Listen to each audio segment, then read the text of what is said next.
শনিবার থেকে আবারও রাজনৈতিক দলের সাথে প্রধান উপদেষ্টার মতবিনিময় অবহিত করা হবে সংস্কার কার্যক্রম। এবার সংযুক্ত আরব আমিরাতে প্রকাশ্যে শামীম ওসমান, আজমান সিটি সেন্টারে সঙ্গী সহ শপিং। কামাল চৌধুরী, সালাম মুর্শিদি সহ 5 জন রিমান্ডে, ব্যাংক থেকে কোটি কোটি টাকার চাঁদা নিতেন নাসার নজরুল। আওয়ামী লীগের দাপটে আশ্চর্য উত্থান হেনরির, বিদ্যুৎ কেন্দ্রের ঠিকাদারি বাগিয়ে হাজার কোটি টাকার মালিক। হিজবুল্লাহর হামলায় 8 ইসরায়েলি সেনা নিহত, জাতিসংঘ মহাসচিবকে অবাঞ্ছিত ঘোষণা করল তেল আবিব।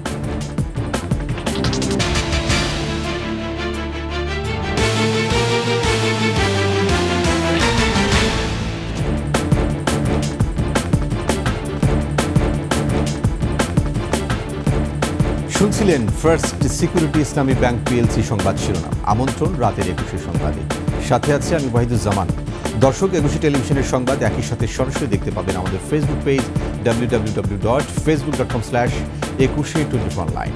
এছাড়া সাবস্ক্রাইব করতে পারেন www.youtube.com/21TV চ্যানেলে। এছাড়াও সংবাদে আরও থাকছে, ফুটবলার থেকে লুটেরার রাজনীতিক সালাম মুর্শিদি, সীমাহীন দুর্নীতিতে সম্পদের পাহাড়।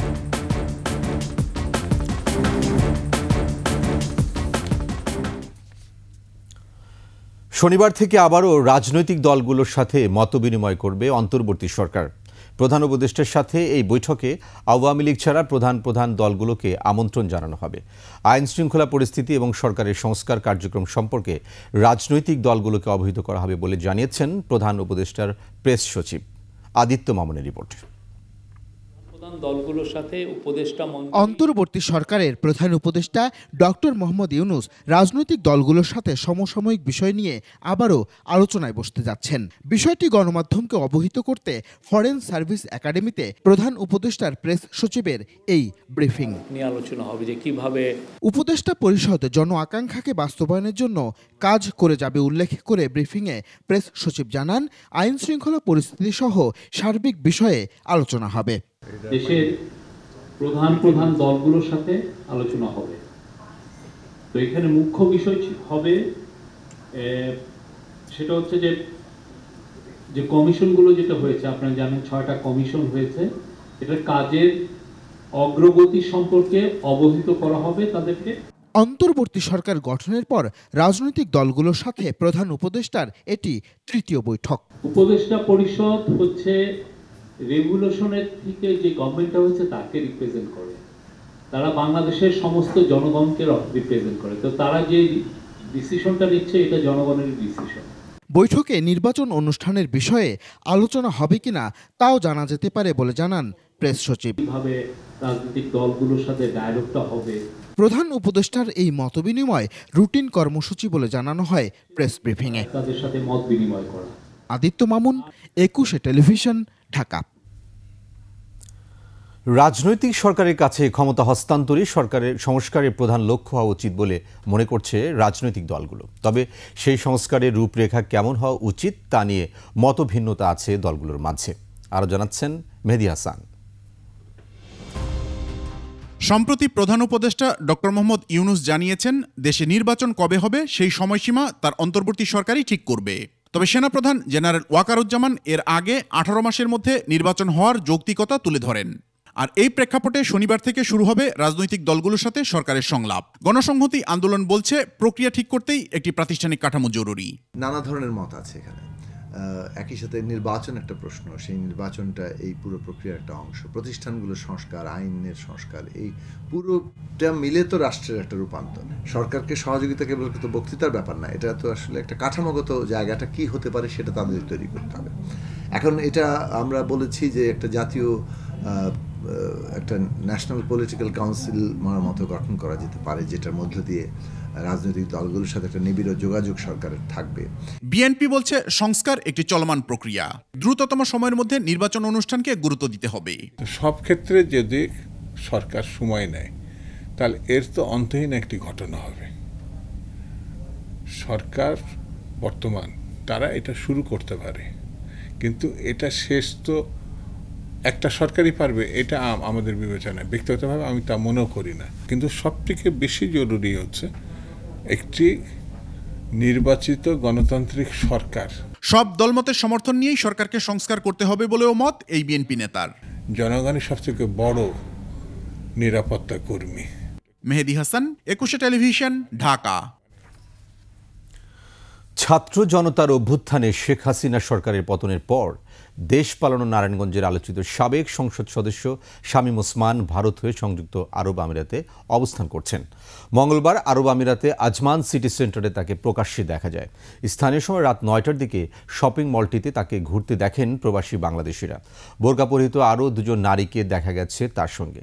প্রত্যক্ষদর্শীরা জানান, আইফোন 16 প্রো ম্যাক্স হাতে শপিং মলটিতে থাকা একটি মোবাইল অপারেটর প্রতিষ্ঠানে দেখা যায় তাকে। মলের ভেতরে থাকা বাংলাদেশিদের ছবি তুলতে বারণ করেন সাবেক এমপি। সে সময় শামীম ওসমান ও দুই সঙ্গীর হাতেই লাল রঙের সুতা বাঁধা ছিল। ধারণা করা হচ্ছে সম্প্রতি ভারতের নিজামুদ্দিন আউলিয়ার দরগা থেকে আরব আমিরাতে গেছেন শামীম ওসমান। আওয়ামী লীগ নেতারা কিভাবে ভারতে গেছেন সে বিষয়ে র্যাবের কাছে কোনো তথ্য নেই বলে জানিয়েছেন র্যাবের লিগ্যাল অ্যান্ড মিডিয়া উইংয়ের পরিচালক লেফটেন্যান্ট কর্নেল মুনিম ফেরদৌস। সাবেক স্বরাষ্ট্রমন্ত্রী আসাদুজ্জামান খান কামাল সহ আওয়ামী লীগের কয়েক নেতা কলকাতার ইকো পার্কে বসে গল্প করছেন, এমন তথ্য ভিডিও ফুটেজ প্রচার করে বাংলাদেশের একটি বেসরকারি টিভি চ্যানেল। সরকার পতনের পর আওয়ামী লীগ নেতারা কিভাবে দেশ ছেড়ে পালিয়েছেন র্যাব মিডিয়া সেন্টারে সংবাদ সম্মেলনের বিষয়ে জানতে চেয়েছিলেন সাংবাদিকরা। এইটা একটা টিভি চ্যানেলে দেখতে পেয়েছি, আমি আসলে এই বিষয়ে বিস্তারিত জানি না। আপনি যেভাবে জানতে পেরেছেন আমিও ঠিক সেভাবে জেনেছি। আমাদের যে সকল টিম আছে তারা অবশ্যই কাজ করছে এবং কাজ করে যাচ্ছে, এবং আমরা আমাদের সামর্থ্যে সবটুকু দিয়ে আমরা কাজ করে যাব।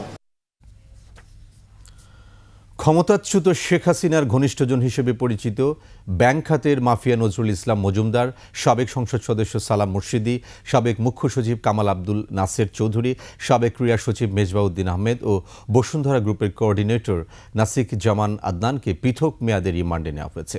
এদিকে দুই মামলায় সালমান এফ রহমানকে ফের 7 দিনের রিমান্ডে নিয়েছে পুলিশ। তরিকুল ইসলামকে সঙ্গে নিয়ে বিস্তারিত জানাচ্ছেন দীপু শিকদার। প্রায় 1.5 দশক ব্যাংক উদ্যোক্তাদের সংগঠন বাংলাদেশ অ্যাসোসিয়েশন অব ব্যাংকস বিএবির সভাপতির দায়িত্বে ছিলেন বেসরকারি এক্সিম ব্যাংকের সাবেক চেয়ারম্যান নজরুল ইসলাম মজুমদার। নাসা গ্রুপের চেয়ারম্যান নজরুল ইসলাম মজুমদারকে 5ই আগস্টের পর বিএবির সভাপতির দায়িত্ব থেকে সরিয়ে দেওয়া হয়। মঙ্গলবার রাতে রাজধানীর গুলশান থেকে তাকে গ্রেফতার করা হয়। আদালতে হাজির করে রিমান্ড আবেদন করা হলে 7 দিনের রিমান্ড মঞ্জুর করা হয়। আমরা সেই রিমান্ড শুনানি করেছি, বিজ্ঞ আদালত শুনানি শেষে রিমান্ড মঞ্জুর করেছে এবং জেল হাজতে সতর্কতার সাথে জিজ্ঞাসাবাদ করা হয় সেই আদেশ আদালত প্রেরণ করেছেন। মঙ্গলবার মধ্যরাতে আরও গ্রেফতার হন খুলনা 4 আসনের সাবেক সংসদ সদস্য আব্দুল সালাম মুর্শিদি। জিজ্ঞাসাবাদের জন্য 2 দিনের রিমান্ড মঞ্জুর করেন আদালত। গ্রেফতার হন শেখ হাসিনার সাবেক মুখ্য সচিব ও উপদেষ্টা কামাল আব্দুল নাসের চৌধুরী, সাবেক যুব ও ক্রীড়া সচিব মেজবাউদ্দিন আহমেদ এবং বসুন্ধরা গ্রুপের কোঅর্ডিনেটর আদনান। বিভিন্ন হত্যা মামলায় গ্রেফতার হওয়া তাদেরকে পৃথক মেয়াদে রিমান্ডে নিয়েছে পুলিশ। সাবেক যুব ও ক্রীড়া সচিব মেজবাউদ্দিন আহমেদ 3 দিন এবং বসুন্ধরা গ্রুপের কোঅর্ডিনেটর আদনানের 2 দিনের রিমান্ড মঞ্জুর করেন আদালত। আমরা বিজ্ঞ আদালতে জামিনের প্রার্থনা করেছি এবং রিমান্ড বাতিলের জন্য আমরা প্রার্থনা করেছি। বিজ্ঞ আদালত জামিনটা বাতিল করেছে। ঢাকা জেলার নবাবগঞ্জ ও দোহার থানায় করা আলাদা 2টি হত্যা চেষ্টার মামলায় সাবেক প্রধানমন্ত্রীর বিনিয়োগ বিষয়ক উপদেষ্টা সালমান এফ রহমানকে ফের রিমান্ডে নেওয়া হয়েছে। দোহার থানা মামলায় তার বিরুদ্ধে 3 দিন রিমান্ড মঞ্জুর করেন এবং নবাবগঞ্জ থানায় তার বিরুদ্ধে 4 দিনের রিমান্ড মঞ্জুর করেন। হত্যাসহ বিভিন্ন অভিযোগে শেখ হাসিনা ও আওয়ামী লীগ আমলের এমপি মন্ত্রী আমলার বিরুদ্ধে হচ্ছে একের পর এক মামলা। অভিযানে গ্রেপ্তারও হচ্ছেন তারা। দীপু শিকদার, 21 টেলিভিশন, ঢাকা। নজরুল ইসলাম মজুমদার ব্যাংক খাতে আতঙ্কের নাম। ব্যাংক মালিক ও এমডিরা সবসময় ভয়ে থাকতেন কখন গণভবনে ডাক পড়ে। ক্ষমতাচ্যুত প্রধানমন্ত্রী শেখ হাসিনার পক্ষে ব্যাংকগুলো থেকে কোটি কোটি টাকা আদায়ের কাজ করতেন বিএবির এই সাবেক চেয়ারম্যান। নিজেও লাভবান হয়েছেন, দেশে বিদেশে গড়েছেন অঢেল সম্পদ। তৌহিদুর রহমানের রিপোর্ট। ব্যাংক খাতের মাফিয়া নাসা গ্রুপের চেয়ারম্যান নজরুল ইসলাম মজুমদার অবশেষে গ্রেফতার। স্বস্তিতে ব্যাংকাররা। কমিটমেন্ট আছে, আপনি 5 কোটি দেন, 10 কোটি দেন, 2 কোটি দেন। একসময় মজুমদারের হুকুমের বাইরে যাওয়ার সাহস ছিল না দেশের কোনো ব্যাংকারের। ক্ষমতাচ্যুত প্রধানমন্ত্রী শেখ হাসিনা ও তার পরিবারের পক্ষে চাঁদাবাজি করতেন তিনি। চাঁদা আদায়ে ব্যাংক মালিক এবং এমডিদের ডাক পড়ত গণভবনে। প্রাপ্ত তথ্য বলছে 2015 থেকে 23 সাল পর্যন্ত 9 বছরেই ব্যাংক ব্যবস্থা থেকে শেখ হাসিনার পক্ষে আদায় হয়েছে অন্তত 3000 কোটি টাকা। কথিত সিএসআরের নামে শেখ হাসিনার পক্ষে চাঁদা আদায় করায় ক্ষতিগ্রস্ত হয়েছেন ব্যাংক খাতের হাজারো শেয়ার হোল্ডার। তহবিলে যে টাকাগুলো দিচ্ছে এগুলো জনগণেরই টাকা, শেয়ার হোল্ডারদের টাকা। যেখানেই দিছে এই টাকা ফেরত আনতে হবে। সেগুলি ব্যাংক বোর্ড ডিসিশন নিয়ে 100 কোটি, 80 কোটি, 50 কোটি টাকা দিয়ে দিবে, এটাকে আমি সাপোর্ট করি না শেয়ার হোল্ডার হিসেবে। ব্যাংকাররা বলছেন নজরুল ইসলাম মজুমদারের চাপে বাধ্য হয়ে সাবেক প্রধানমন্ত্রীর তহবিলে অর্থ দিয়েছেন তারা। মজুমদারের ইচ্ছের বিরুদ্ধে কথা বলা যেত না। প্রধানমন্ত্রীর কার্যালয় যাওয়া হতো, সেখানে যে যা হয়তো আমি দিলাম 5 কোটি টাকা, আমি 5 কোটি টাকার একটা সর্ট অফ একটা চেকের মতো বানিয়ে ডামি চেক দিয়ে দিচ্ছি। হাসিনাকে খুশি রেখে নিজেও লাভবান হয়েছেন নাসা গ্রুপের চেয়ারম্যান নজরুল ইসলাম মজুমদার। সিআইডি বলছে 2019 এবং 2020 সালে লন্ডনে 2টি বাড়ি কিনতে তিনি ব্যয় করেছেন 1,79,50,000 পাউন্ড, বাংলাদেশি মুদ্রায় 294 কোটি টাকা। আমার সাথে যদি আপনারা একটু স্লোগানে শরীক হন, আমার বড় বেশি ভালো লাগবে। জয় শেখ হাসিনা। 2022 সালে নিজের 4টি প্রতিষ্ঠানের নামে অবৈধভাবে 21,000 কোটি টাকা ঋণ নেন নজরুল ইসলাম মজুমদার, যার বড় অংশ পাচার হয়েছে। এছাড়া রাজধানীতে 77.8% খাস জমি দখলের অভিযোগ রয়েছে তার বিরুদ্ধে। যে টাকাটা অলরেডি চলে গেছে আর কি, হ্যাঁ, যেটা আমরা মানি লন্ডারিং বলি বা পাচার বলি, সেই পাচারেরটা আমরা যতই বলি না কেন, যখন এর টাকা হাত থেকে ফসকে যায়, আমি মনে করি যখন ফসকে যায় এটাকে রিফান্ড নিয়ে আসাটা খুব কঠিন।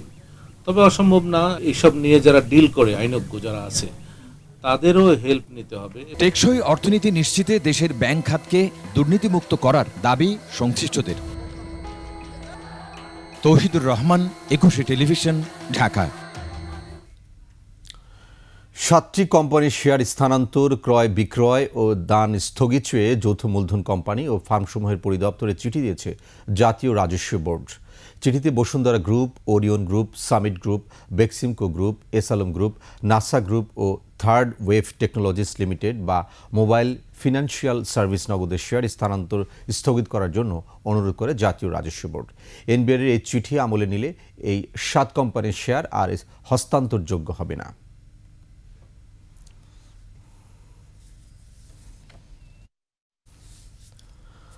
হত্যা মামলায় গ্রেফতার সিরাজগঞ্জ 2 আসনের সাবেক এমপি জান্নাত আরা হেনরি ও তার স্বামী জেলা পরিষদের সাবেক চেয়ারম্যান শামীম তালুকদার লাবুকে 7 দিনের রিমান্ড মঞ্জুর করেছেন আদালত। সিরাজগঞ্জ চিফ জুডিশিয়াল ম্যাজিস্ট্রেট আদালতের senior judicial magistrate Rasel Talukdar এ আদেশ দেন। এর আগে সিরাজগঞ্জের যুবদল নেতা সোহানুর রহমান রঞ্জু হত্যা মামলায় জান্নাত আরা হেনরি ও শামীম তালুকদার লাবুকে আদালতে হাজির করে 10 দিনের রিমান্ড নেওয়ার আবেদন করে পুলিশ।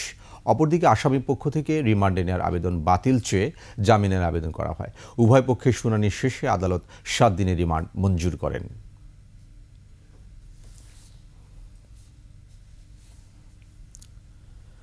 বেসরকারি হাই স্কুলের সহকারী শিক্ষিকা ছিলেন জান্নাত আরা হেনরি। আওয়ামী রাজনীতির বদৌলতে হয়ে যান হাজার কোটি টাকার মালিক। বিনা ভোটে এমপি হওয়া ছাড়াও পেয়েছেন খুলনার পায়রা বিদ্যুৎ কেন্দ্র ও সিরাজগঞ্জ সৌর বিদ্যুৎ প্ল্যান্টের ঠিকাদারি। স্বামীকেও করা হয়েছিল জেলা পরিষদ চেয়ারম্যান। সিরাজগঞ্জ প্রতিনিধি স্বপন মির্জার তথ্যচিত্রে ডেস্ক রিপোর্ট। সঙ্গীতাঙ্গনের চেনামুখ এবং সিরাজগঞ্জ শহরের সবুজ কানন স্কুলের সহকারী শিক্ষিকা জান্নাত আরা হেনরি আওয়ামী লীগের রাজনীতির সুবাদে 2008 সালে জাতীয় সংসদ নির্বাচনে পেয়ে যান দলের মনোনয়ন। হেরে গেলেও শেখ হাসিনার অনুকম্পায় হন সোনালী ব্যাংকের পরিচালক। এই পদ ব্যবহার করে আলোচিত হলমার্ক কেলেঙ্কারির মাধ্যমে হাতিয়ে নেন বিপুল অর্থ। তখন তাকে নিয়ে ব্যাপক বিতর্ক হলেও পার পেয়ে যান। এরপর ঠিকাদারি করে হাজারো কোটি টাকার মালিক বনে যান হেনরি। দ্বাদশ সংসদের একতরফা নির্বাচনে এমপি হন তিনি। স্বামী লাবু তালুকদারকে বানান জেলা পরিষদের চেয়ারম্যান। পদপদবি ব্যবহার করে সিরাজগঞ্জের নানা জায়গায় সম্পদের পাহাড় গড়ে তোলেন হেনরি। দ্বাদশ সংসদ নির্বাচনের সময় দেয়া হলফনামার তথ্যানুযায়ী 15 বছরে হেনরির সম্পদ বেড়েছে প্রায় 497 গুণ। কালো টাকা সাদা করতে করেছেন বিতর্কিত বৃদ্ধাশ্রম সহ নানা শিক্ষা প্রতিষ্ঠান। অবস্থা মাস্টারি করছে। হ্যাঁ, গান বাজনা বেশি করছে, এই তো করছে। এখন তো কয়েক হাজার কোটি টাকার মানুষ, তারা 100 থেকে 150 বিঘা সম্পত্তি কিনছে। এই যে এই জায়গাগুলা তিনি কিনছেন, কিভাবে সম্ভব এটা আমরাও বুঝতে পারি না। প্রতি সপ্তাহে একটা কাপড় পরে আসতো, ওই কাপড় বৃহস্পতিবার ছুটির দিনে সে ওই কাপড় মানে পরিষ্কার করে পরে সপ্তাহে আবার ওই কাপড় পরে স্কুলে আসতো। বর্তমান তার হলি কোটি কোটি টাকা। হেনরির নিজের লাইসেন্স করা বন্দুক দিয়ে মুসা গুলি করছে, মুসার হাতে বন্দুক পাওয়া গেছে। বৈষম্য বিরোধী ছাত্র জনতার আন্দোলনের সময় ছাত্রদল ও যুবদলের 3 জনকে হত্যা মামলায় গ্রেফতার হন হেনরি ও তার স্বামী সাবেক জেলা পরিষদ চেয়ারম্যান লাবু তালুকদার। তাদের দুর্নীতির অনুসন্ধান করে সর্বোচ্চ শাস্তির দাবি এলাকাবাসীর। অবিলম্বে তাদের বিচার এই বাংলার মাটিতে করতে হবে। বিনা ভোটে নির্বাচিত এমপি হয়েছেন, তার এই কেলেঙ্কারিতে আমরা সিরাজগঞ্জবাসী হতভম্ব হয়েছি, হতবাক হয়েছি। 3টি হত্যা মামলা ছাড়াও হেনরি ও তার স্বামীর বিরুদ্ধে বেঁধে দেয়া সময়ের মধ্যে লাইসেন্স করা আগ্নেয়াস্ত্র জমা না দেয়া এবং সেগুলো পরিত্যক্ত অবস্থায় উদ্ধারের ঘটনায় সিরাজগঞ্জ সদর থানায় মামলা হয়েছে। সমর ইসলাম, ডেস্ক রিপোর্ট, 21 টেলিভিশন। তারকা ফুটবলার থেকে লুটের রাজনীতি, সালাম মুর্শিদির জুড়ি মেলা ভার। ফেডারেশনের দায়িত্ব নিয়ে দেশের ফুটবলের উন্নয়ন তো দূরের কথা, ধ্বংসের অন্যতম কারিগর ছিলেন সালাম মুর্শিদি। ফুটবলের নিয়ন্ত্রক সংস্থা থেকে গুনতে হয়েছিল জরিমানা, ব্যবসায়িক কার্যকলাপেও করেন সীমাহীন দুর্নীতি। আওয়ামী লীগের এমপি হয়ে সেই দুর্নীতির যেন লাইসেন্সি করে নিয়েছিলেন, গড়ে তোলেন সম্পদের পাহাড়। আকাশুজ্জামানের রিপোর্ট, জানাচ্ছেন মুস্তাদ নুরি। ইভেন আমাদের দেশি খেলোয়াড়ও বেশি রাখবেন, কারণ তাদেরকে যদি জাতীয় দল অংশগ্রহণ করবে এটি স্বাভাবিক। দেশের ফুটবলে তারকা ফুটবলারদের একজন সালাম মুর্শিদি, তবে মাঠের মুর্শিদি সম্পূর্ণ ভিন্ন এক চরিত্র। ফুটবলকে অনন্য উচ্চতায় নেওয়ার প্রতিশ্রুতি দিয়ে বসেন ফেডারেশনের জ্যেষ্ঠ সহসভাপতির চেয়ারে। সেই প্রতিশ্রুতি বাস্তবে রূপ নেয়নি। গত 2 দশকে দেশের ফুটবলে যে দুর্দশা, তার অন্যতম কারিগর এই সালাম মুর্শিদি। বাফুফের অর্থ ও রেফারিজ কমিটির প্রধানও ছিলেন তিনি। অর্থ নয়ছয়ে খোদ ফিফার আসামিও হয়েছেন সালাম মুর্শিদি। আর্থিক অনিয়মে 2 বছরের জন্য নিষিদ্ধ হয়েছিলেন তৎকালীন সাধারণ সম্পাদক আবু নাইম সোহাগ। এই বিভাগের প্রধান থাকায় ফিফার কাছে জরিমানাও গুনতে হয়েছে সালাম মুর্শিদিকে। বাংলাদেশ ফুটবলে একটা খুব বাজে অধ্যায় শেষ করেছে। অ্যাট দ্য সেম টাইম ফুটবলে যে তার মেধা, সেটাও সে প্রপার ইউজ করতে পারেনি। ফুটবলের মেধা থাকলে সে ফুটবলের জন্য উন্নতমূলক কাজ করতে, সেটা সে কিছুই করতে পারেনি, বরং ফুটবলের ক্ষতি করেছে। ঘরোয়া লিগে বাজে রেফারিংয়ের কারণে প্রশ্নবিদ্ধ হয়েছে বাংলাদেশ ফুটবল ফেডারেশন। সেই কমিটির প্রধান থেকে উন্নতির কোনো ছিটে ফোঁটাও দেখাতে পারেননি সালাম মুর্শিদি। ফুটবল টোটালি যেভাবে ধ্বংসের অতল গহ্বরে চলে গেছে, সেটা হলো বিভিন্ন অব্যবস্থাপনা, কারণ সুষ্ঠু পরিকল্পনার খুব অভাব ছিল ওখানে। ফুটবল মাঠের পাকা খেলোয়াড় ব্যবসা খাতেও কম যাননি, ছিলেন বাংলাদেশ পোশাক প্রস্তুতকারক ও রপ্তানিকারক সমিতির সভাপতি। অঢেল সম্পদের মালিক হওয়ার পর সংসদ সদস্য হওয়ার স্বপ্ন পূর্ণ হয় তার। 2018 সালে খুলনা 4 আসনের উপনির্বাচনে আওয়ামী লীগের প্রার্থী হিসেবে বিনা প্রতিদ্বন্দ্বিতায় নির্বাচিত হন মুর্শিদি। 2024 সালের দ্বাদশ জাতীয় সংসদ নির্বাচনেও এমপি নির্বাচিত হন তিনি। 6 বছরের রাজনৈতিক ক্যারিয়ারে ফুলে ফেপে ওঠে সালাম মুর্শিদির সম্পদ। নির্বাচনের হলফনামা পর্যালোচনা করে দেখা যায় 2018 সালে সালাম মুর্শিদির স্থাবর অস্থাবর সম্পদ ছিল 95 কোটি টাকারও কিছু বেশি। 5 বছরে তা বেড়ে 137 কোটি টাকা দাঁড়ায়। বার্ষিক আয় বেড়ে দাঁড়ায় প্রায় 9 কোটি টাকা। তার স্ত্রীর সম্পদ বাড়াও ছিল চোখে পড়ার মতো। দেশে ও দেশের বাইরে নামে বেনামে অঢেল সম্পদও গড়েছেন সালাম মুর্শিদি। গুলশানে অন্যের সম্পদ দখলের অভিযোগ ওঠে সালাম মুর্শিদির নামে। তৎকালীন প্রধানমন্ত্রী শেখ হাসিনার আস্থাভাজন হয় নির্বিঘ্নে অপকর্ম করে গেছেন সালাম মুর্শিদি। তবে রাজনৈতিক পট পরিবর্তনে বদলে গেছে দৃশ্যপট। হারিয়েছেন বাফুফের সিনিয়র সহসভাপতির চেয়ার, কপালে জোটে হত্যা মামলা। অবশেষে হয়েছেন র্যাবের হাতে গ্রেফতার। মুমসাদ দিনুরি, ডেস্ক রিপোর্ট, 21 টেলিভিশন। এবার চোখ ফেরাবো ইসরায়েল ইরান সংঘাতে। লেবাননে হিজবুল্লাহর হামলায় ৮ ইসরায়েলি সেনা নিহত হয়েছে, আহত হয়েছেন কয়েকজন। এদিকে ইরানের ক্ষেপণাস্ত্র হামলার পর ইসরায়েলের প্রধানমন্ত্রী বেনিয়ামিন নেতানিয়াহু হুঁশিয়ারি দিয়ে বলেন এর চরম মাশুল দিতে হবে। পাল্টা জবাবে ইসরায়েল জুড়ে সব স্থাপনায় হামলার হুমকি দিয়েছে ইরানের বিপ্লবী গার্ড।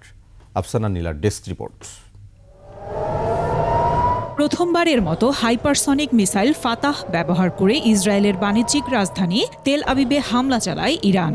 মঙ্গলবার রাতে এই হামলায় তেল আবিব, জেরুজালেম ও হাইফা শহর লক্ষ্য করে ২০০রও বেশি মিসাইল ছোড়ে তেহরান। হামলায় ইসরায়েলের নেভাতিম বিমান ঘাঁটি ক্ষতিগ্রস্ত হয়। পাশাপাশি মোসাদের দফতর এবং ইসরায়েলি ট্যাঙ্কের ক্লাস্টারগুলিতে আক্রমণের দাবি জানায় ইরানের বিপ্লবী গার্ড। তেল আবিবে জরুরি অবস্থা ঘোষণা করেছে ইসরায়েল সরকার। এদিকে নজিরবিহীন এ হামলার জন্য ইরানকে কঠিন পরিণতির হুঁশিয়ারি দিয়েছেন ইসরায়েলের প্রধানমন্ত্রী বেনিয়ামিন নেতানিয়াহু। পাল্টা জবাবে ইরানের সামরিক বাহিনীর chief of staff major general Mohammad বাঘিরি বলেছেন, ইসরায়েল প্রতিশোধ নিতে চাইলে ইসরায়েল জুড়ে সব স্থাপনায় হামলা চালানো হবে। অন্যদিকে আত্মরক্ষার খাতিরে ইরানে হামলা চালানোর অধিকার ইসরায়েলের আছে বলে মন্তব্য করেছে মিত্র হোয়াইট হাউস। পাশাপাশি জো বাইডেন ও কমলা হ্যারিসের সমালোচনা করে ডোনাল্ড ট্রাম্প বলেন, তিনি ক্ষমতায় থাকলে ইসরায়েলে হামলার মতো ঘটনা ঘটত না। ইসরায়েলের পাশে দাঁড়িয়েছে ইউরোপীয় ইউনিয়নের দেশগুলো। এদিকে ইসরায়েলে ইরানের ক্ষেপণাস্ত্র হামলার পরদিনই লেবাননের শক্তিশালী সশস্ত্র গোষ্ঠী হিজবুল্লাহ ও ইয়েমেনের হুথি তেল আবিবে হামলা চালিয়েছে। আফসানা নীলা, ডেস্ক রিপোর্ট, ২১ টেলিভিশন। নিচ্ছি সংবাদ বিরতি। যখন ফিরছি তখন অন্যান্য খবরের সঙ্গে আরও থাকবে। এবার আওয়ামী লীগ সহ ১৪ দলের বিরুদ্ধে ট্রাইব্যুনালে গণহত্যার অভিযোগ। আবার আমন্ত্রণ রাতের ২১ সংবাদে। রাষ্ট্রপতি মোহাম্মদ শাহাবুদ্দিনের কাছে পরিচয়পত্র দিয়েছেন বাংলাদেশে নবনিযুক্ত সুইডেন ও আলজেরিয়ার রাষ্ট্রদূতদ্বয়। বঙ্গভবনে রাষ্ট্রপতির সঙ্গে সাক্ষাতে নিজের পরিচয়পত্র পেশ করেন সুইডেনের রাষ্ট্রদূত নিকোলাস লিনাস উইক্স। পরে রাষ্ট্রপতির সঙ্গে সাক্ষাৎ করে পরিচয়পত্র পেশ করেন বাংলাদেশে নিযুক্ত আলজেরিয়ার রাষ্ট্রদূত আবদেল ওয়াহাব সাইদানি। পরিচয়পত্র পেশ করা দুই রাষ্ট্রদূতকে এ সময় স্বাগত জানান রাষ্ট্রপতি।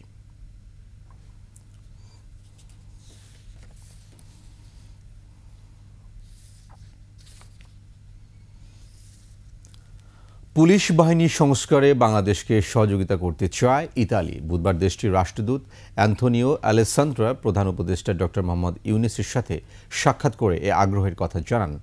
এ সময় বাংলাদেশ থেকে বৈধ পথে ইতালিতে কর্মী প্রেরণ এবং বাণিজ্য সহযোগিতা বাড়ানোর বিষয়ে আলোচনা হয়। ইতালির রাষ্ট্রদূত একসাথে কাজ করার বিষয়ে দেশটির ইতিবাচক মনোভাবের কথা তুলে ধরেন।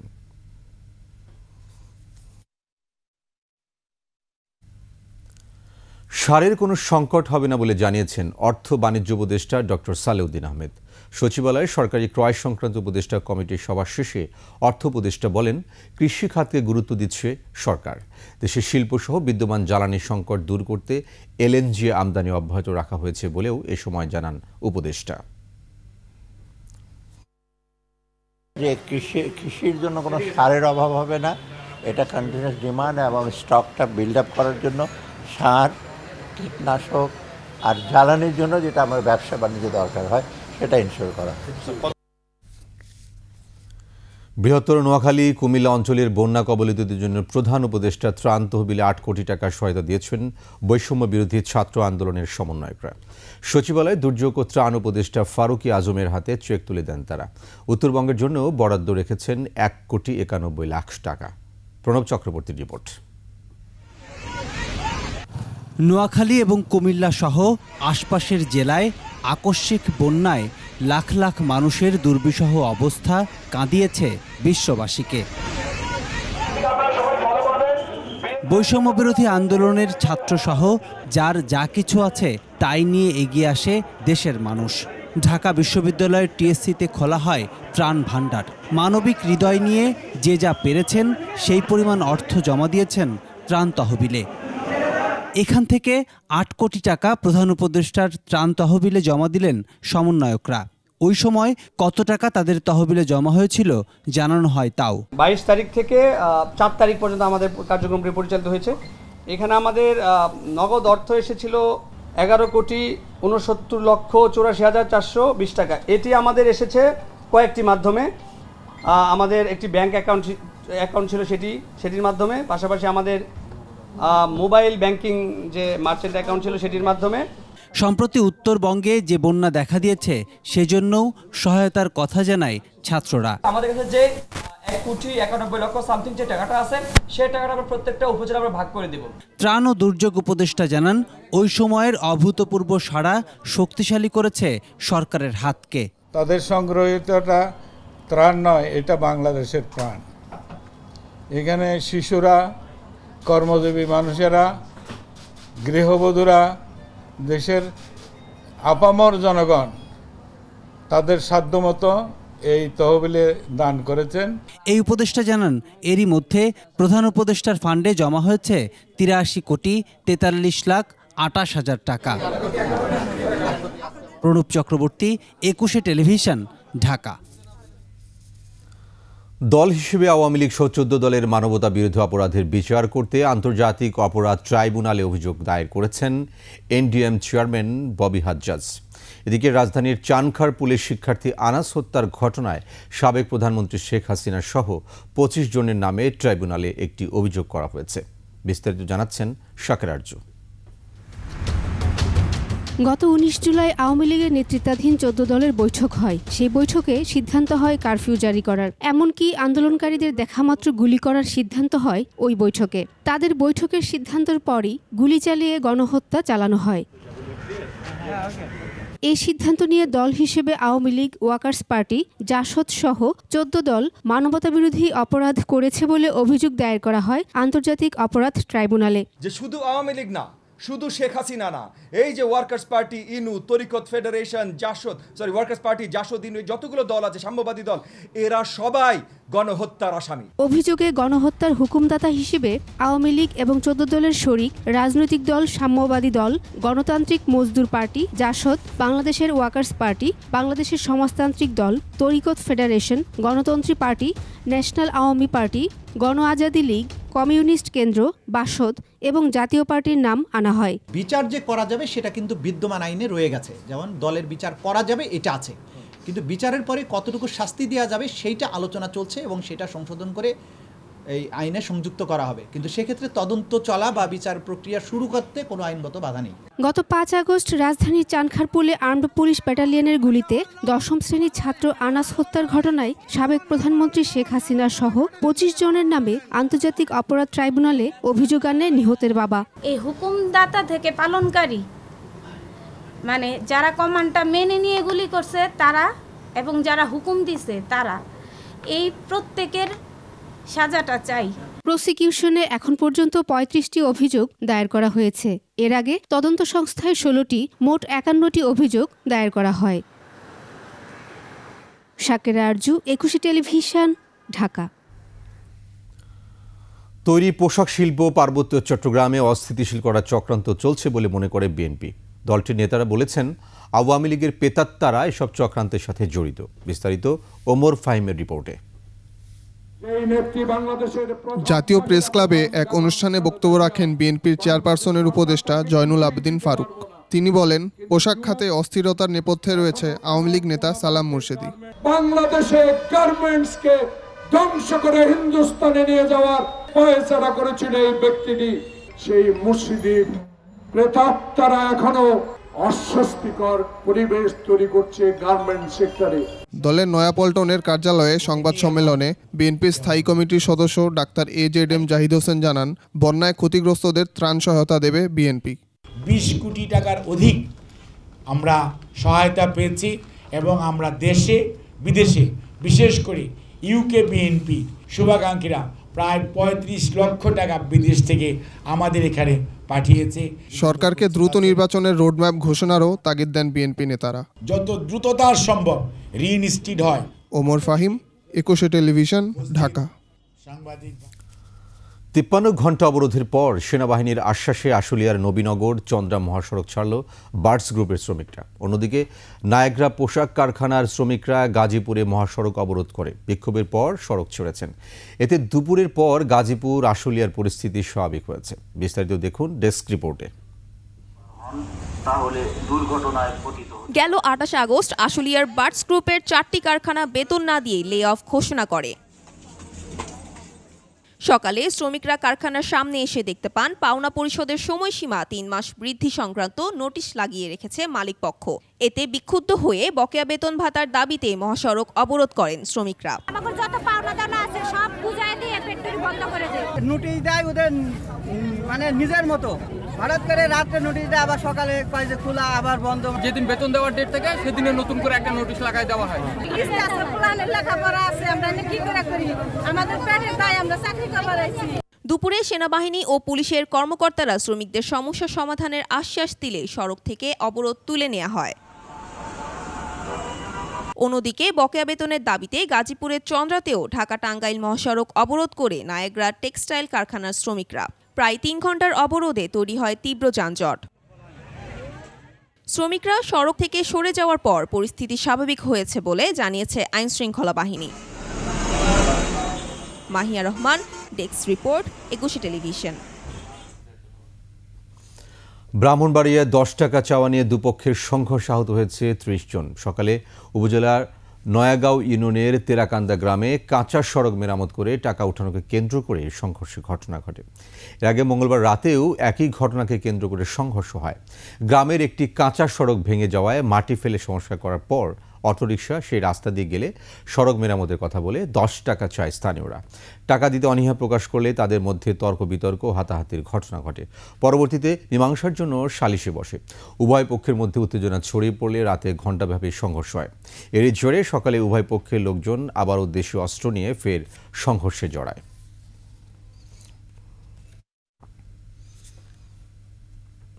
নরসিংদী জেলা আইনজীবী সমিতির ভবনে হামলা ও ভাঙচুরের ঘটনা ঘটেছে। এ সময় 5 জন আইনজীবী আহত হয়েছেন।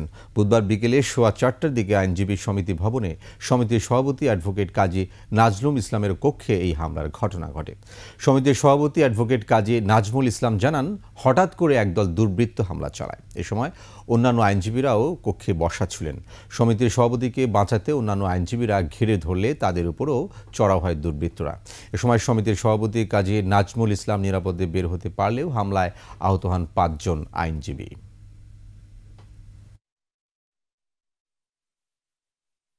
আমার সকল আইনজীবী যারা 500-600 আইনজীবী আছে তারা নিরাপদ না। তারা কালকে আদালত করতে পারবে কিনা তারা প্রত্যেকে আমার কাছে প্রশ্ন করেছে, স্যার আমরা কিভাবে কালকে আদালত করবো, আমরা নিজেরাই তো ইনসিকিউর, আমরা আদালতে আসবো কিভাবে। রাজধানীর সুপার শপগুলোতে পলিথিনের ব্যবহার বন্ধ হলেও খোলা বাজারের বিক্রেতারা রয়েছেন ধোঁয়াশায়। 1 নভেম্বর থেকে খোলা বাজারেও বন্ধ হবে পলিথিন। সরকারের এই সিদ্ধান্তে সন্তোষ জানিয়েছেন ক্রেতারা। তবে সুপার শপগুলোতে পলিথিনের বিকল্প পাটের ব্যাগের সংকট দেখা দিয়েছে। বিস্তারিত নাহিদ সিরাজি নিম্মির প্রতিবেদনে। 1 অক্টোবর থেকে রাজধানীর সুপার শপগুলোতে বন্ধ রয়েছে পলিথিনের ব্যবহার। এখন ব্যবহার হচ্ছে পাটের তৈরি ব্যাগ। এমন সিদ্ধান্তে সন্তুষ্ট সুপার শপগুলোর ক্রেতারা। এখন সবকিছু নতুন হচ্ছে, ইটস ওকে, টাইমের সাথে সাথে সবকিছু চেঞ্জ হচ্ছে। এটা খুব একটা ভালো উদ্যোগ, আরো আগে হওয়া উচিত ছিল। বিক্রেতারা বলছেন সাময়িক অসুবিধা হলেও তারা পরিস্থিতির সাথে মানিয়ে নিচ্ছেন। শপিং এর ক্ষেত্রে আমরা পলিথিনের ব্যাগ, যেটা সিমেন্টের যে ব্যাগগুলো ছিল ওইখানেও পলিপ্রোপাইলের একটা উপাদান থাকে, ওইটা আমরা ইউজ করতাম, সেটাও বন্ধ করে দিয়েছি। ওটার জন্য আমরা অলরেডি জুট ব্যাগ ইউজ করছি, পাটের ব্যাগ এবং কাপড়ের ব্যাগ। যদি ওরা ব্যাগ নিয়ে আসছে ওনারা, তাহলে আমরা ওনাদেরকে ওনাদের ব্যাগে দিয়ে দিচ্ছি, না হলে আমরা কার্টুন করে দিচ্ছি বা কোনো ব্যাগে দিয়ে দিচ্ছি। আগামী মাস থেকে রাজধানীর খোলা বাজারগুলোতেও থাকবে না পলিথিন ব্যাগ। সরকারের এমন সিদ্ধান্তকে সাধুবাদ জানাচ্ছেন ক্রেতারা। আমরা বাসা থেকে ব্যাগ নিয়ে আসবো, আর নাহলে কাগজের ব্যাগ ব্যবহার করব। পাটের যে ব্যাগগুলো পাওয়া যায় সেটা কিনে রাখবো, ওই ব্যাগ নিয়ে এসে বাজার করব। বিক্রেতারা বলছেন বিকল্প কোনো ব্যবস্থা 1 নভেম্বরের আগেই উপস্থাপনের কথা। কার্যক্রম শুরু হয়ে ইনশাআল্লাহ আমরা আস্তে মানে চেঞ্জ করে দেব। সামনে থেকে নতুন কিছু বার হয়ে গেলে তখন আমরা পলিথিন বিক্রি করব না। এখন আমাদের কাছে কিছু আছে, কাস্টমার চাইতেছে, ওদেরকে দিয়ে দিতেছি। আমরা তো এখন মাপা-জোপা মনে করেন যে পলিথিনের উপরেই করি। যদি সরকার মনে করেন যে অন্য কিছু মনে করেন যে এটা ব্যবস্থা করতে পারে, তাহলে পলিথিন উড়িয়ে দিলে খুব ভালো হবে। সরবরাহ বন্ধ হয়ে গেলে পলিথিন, তাহলে ঠোঙ্গা আসবে। এখন আমরা পলিথিন পাইতেছি বাজারে। তবে অনেক বিক্রেতা এবং ক্রেতা এখনো জানেন না কোন ধরনের পলিথিনের উপর এই নিষেধাজ্ঞা। গভর্নমেন্ট থেকে পারমিশন দিচ্ছে পলিথিন বন্ধ, কিন্তু কোনটা পলিথিন চলবো না চলবো এটা কোনো মানে যোগ জিজ্ঞাসা নাই। মানুষরা যাতে হাতের নাগালে কিভাবে পায় সস্তায় এরকম রেটে, সেটা হলে তো ওয়েল এন্ড গুড। পরিপ্রেক্ষিতে যদি কোনো কিছু বাইরে হয়, বাইরে হবে তো অবশ্যই, তাহলে তখন আমরা এটা নেব না। গভর্নমেন্টের কাছে একটা রিকোয়েস্ট থাকবে যে তারা এটার বিকল্প কিছু দেয় যাতে পানি জাতীয় জিনিসগুলোর ক্ষেত্রে সুবিধা হয়। বিষয়টি পুরোপুরি না জানায় রাজধানীর খোলা বাজারগুলোতে পলিথিনের ওপর নিষেধাজ্ঞা সম্পর্কে অজ্ঞতা এবং সংশয়ের সৃষ্টি হচ্ছে। নাহিদ সিরাজি নিম্মি, 21 টেলিভিশন, ঢাকা। নিচ্ছি সংবাদ বিরতি, যখন ফিরছি তখন অন্যান্য সংবাদের সাথে আরও থাকবে। 2 মার্কিন ভাইস প্রেসিডেন্ট প্রার্থীর গঠনমূলক বিতর্ক ছিল না কুৎসিত ভাষায় আক্রমণ।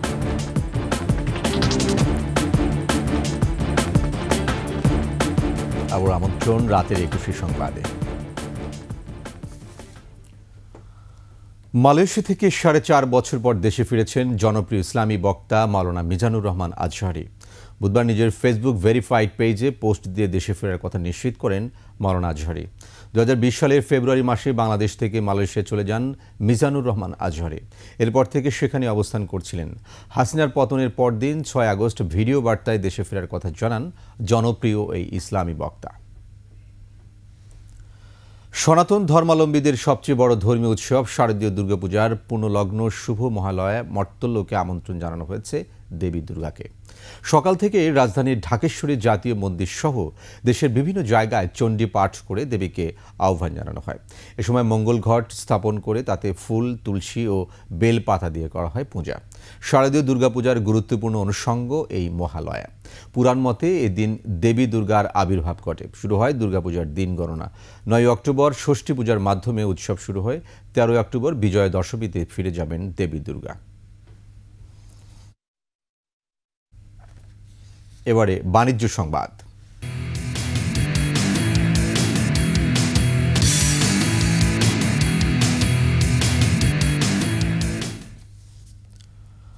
চলতি বছরের সবচেয়ে বেশি রেমিটেন্স এসেছে সদ্য বিদায়ী সেপ্টেম্বরে। প্রবাসীরা প্রায় $2.5 বিলিয়ন পাঠিয়েছেন গত মাসে।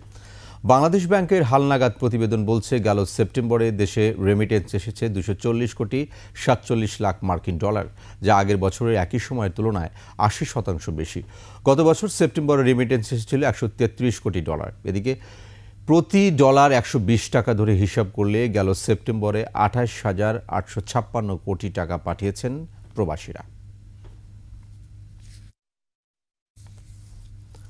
আবার বাড়ল এলপিজির দাম। এবার 12 কেজির সিলিন্ডারে বেড়েছে 35 টাকা। বাংলাদেশ এনার্জি রেগুলেটরি অথরিটির পুনর্নির্ধারণ করা দাম অনুযায়ী এখন থেকে 12 কেজি এলপিজি সিলিন্ডার কিনতে ভোক্তাদের গুনতে হবে 1456 টাকা। গেল সেপ্টেম্বর মাসে 12 কেজি এলপিজি সিলিন্ডারের দাম ছিল 1421 টাকা।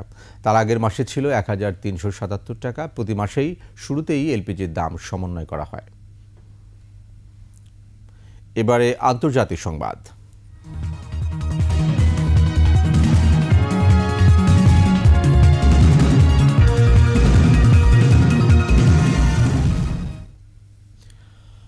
পরস্পরকে কুৎসিত ভাষায় আক্রমণ না করে নিজ দলের রাজনৈতিক পরিকল্পনা নিয়ে গঠনমূলক বিতর্ক শেষ করেছেন মার্কিন ডেমোক্রেটিক পার্টির ভাইস প্রেসিডেন্ট প্রার্থী টিম ওয়ালস ও রিপাবলিকান পার্টির ভাইস প্রেসিডেন্ট প্রার্থী জেডি ভ্যান্স। স্থানীয় সময় মঙ্গলবার রাতে ওয়ালস ও ভ্যান্সের মধ্যে বিতর্কের আয়োজন করে মার্কিন সম্প্রচার মাধ্যম সিবিএস নেটওয়ার্ক। মধ্যপ্রাচ্যের সংকট, যুক্তরাষ্ট্রের অভিবাসন, কর, গর্ভপাত, জলবায়ু পরিবর্তন ও অর্থনীতি নিয়ে তারা গঠনমূলক কথা বলেন বিতর্কে। এবারে মার্কিন প্রেসিডেন্ট নির্বাচনের প্রচারে রিপাবলিকান পার্টির প্রার্থী ডোনাল্ড ট্রাম্প ও প্রতিদ্বন্দ্বী ডেমোক্রেটিক পার্টির কমলা হ্যারিস তীব্র কথার লড়াই চালিয়ে যাচ্ছেন। পরস্পরকে কটু ভাষায় আক্রমণও করছেন। নির্বাচনী জনমত জরিপগুলোও উত্তেজনার রেশও পাওয়া যাচ্ছে, আভাস পাওয়া যাচ্ছে হাড্ডাহাড্ডি লড়াইয়ের।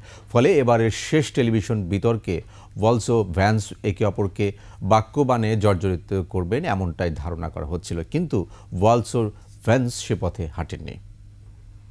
এবারে খেলার সংবাদ।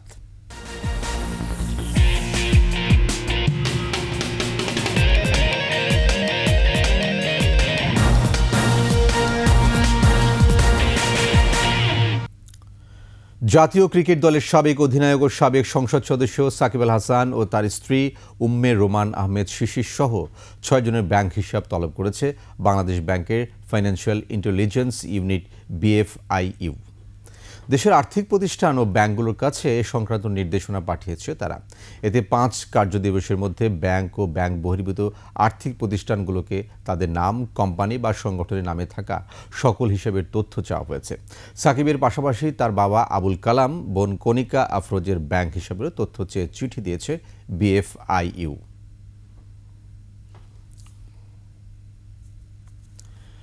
নারী টি-20 বিশ্বকাপে বৃহস্পতিবার স্কটল্যান্ডের মুখোমুখি হবে বাংলাদেশ। আরব আমিরাতে ম্যাচটি শুরু হবে বাংলাদেশ সময় বিকেল 4টায়। প্রথম ম্যাচে স্কটল্যান্ডের বিপক্ষে জয় দিয়েই নারী টি-20 বিশ্বকাপে আসা শুরু করতে চায় নিগার সুলতানা জ্যোতিরা। তবে আগের রেকর্ড তাদের হয়ে কথা বলছে না। গত 5 আসর খেলে 21 ম্যাচে মাত্র 2টি জয় পেয়েছে টাইগার্সরা, তাও প্রথম আসরে। পরের টানা 4 আসরে কোনো জয় নেই। এবার সে রেকর্ড ভাঙতে চায় বাংলাদেশের নারীরা। প্রস্তুতি ম্যাচে শ্রীলঙ্কার বিপক্ষে হলেও পাকিস্তানের বিপক্ষে বড় জয়ই সাহস যোগাচ্ছে তাদের।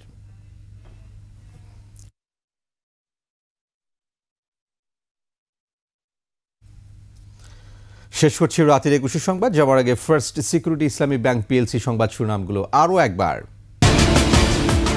শনিবার থেকে আবারও রাজনৈতিক দলের সাথে প্রধান উপদেষ্টার মতবিনিময়, অবহিত করা হবে সংস্কার কার্যক্রম। এবার সংযুক্ত আরব আমিরাতে প্রকাশ্যে শামীম ওসমান, আজমান সিটি সেন্টারের সঙ্গে সহ শপিং। কামাল চৌধুরী, সালাম মুর্শিদি সহ 5 জন রিমান্ডে। ব্যাংক থেকে কোটি কোটি টাকার চাঁদা নিতেন নাসার নজরুল। আওয়ামী লীগের দাপটে আশ্চর্য উত্থান হেনরির। বিদ্যুৎ কেন্দ্রের ঠিকাদারি বাগিয়ে হাজার কোটি টাকার মালিক। হিজবুল্লাহর হামলায় 8 ইসরায়েলি সেনা নিহত। জাতিসংঘ মহাসচিবকে অবাঞ্ছিত ঘোষণা করল তেল আবিব।